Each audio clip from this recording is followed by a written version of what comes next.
when I use the word self-realization or realize yourself. It's to realize self with capital S, which is the presence that never leaves you. The beingness itself that constitutes that is the substratum of every other experience you've ever had. How to deepen in that? Well, there's no other way but to apply this shift in focus over and over and over and over and over again. Now, why do many of you perhaps not apply that? Or us, I could say us. Why do many of us not apply that?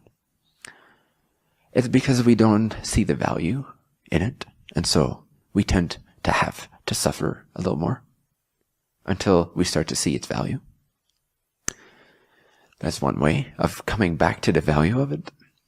But we will always naturally practice or apply ourselves to apply and dedicate our consciousness to whatever in that moment seems to benefit us the most.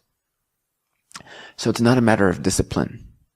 Although sometimes to kick yourself in the butt is a good thing, and I encourage you to, with no judgment, just like, I've been slouching for a week. It's time for me to sharpen my consciousness, my focus, my self-awareness. It's time for me to do something with this precious resource that is who I am.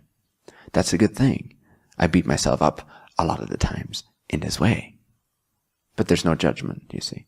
It's just a fun thing. There is no judgment anywhere. When you notice something is quote-unquote flawed about yourself or less than preferable, many people collapse back into, oh, that is so painful, or oh, I don't want to observe that. I don't want to recognize that. I don't wish to acknowledge that. Or they blame the other person for pointing it out to them.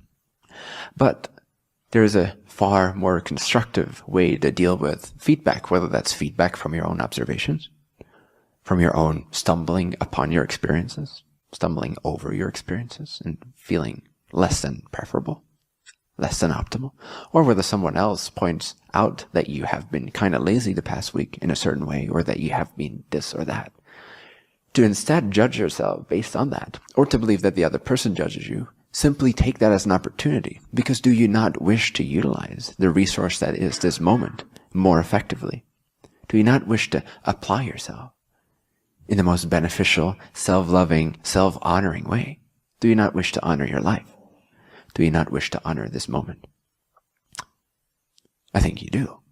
So then take all that and have it be an exciting motivator, a catalyst for growth and a catalyst for sharpening your focus, not to feel judged, but to actually feel excited, to step it up a notch, to step up your game. Does that make sense? So none of this is judgmental in nature, unless you insist that it is, then you'll have that experience of it. So why do we not practice? Again, like I said, it's not actually a matter of discipline. In the end, discipline is not going to save you. It's not going to reveal this. It's not going to deepen your self-realization. Discipline is a natural result of knowing where true value lies. So to become more dedicated to what is true, whether that is self-realization or whether that is self-activation, like empowerment and becoming more of who you're meant to be as an individual expression. It's another way you can apply your consciousness. It's very beneficial. But for the purpose of this talk, let's talk more about the self-realization aspect of it, the realizing the depth, the immortality, the changelessness of the truth of your being. Not so much why you're here and what your purpose is and what your skills are and where your creativity lies and how you can have your manifest life flow more effortlessly and joyfully. That's all great. Maybe we'll get to that in a little bit. But for now, to discover first and foremost the consciousness that never leaves you, the immortality of your being, the essence, the nature of who you are, of what you are. To deepen in that, you don't necessarily need discipline. What you need is clarity. The clarity to know where value is present and where it is not.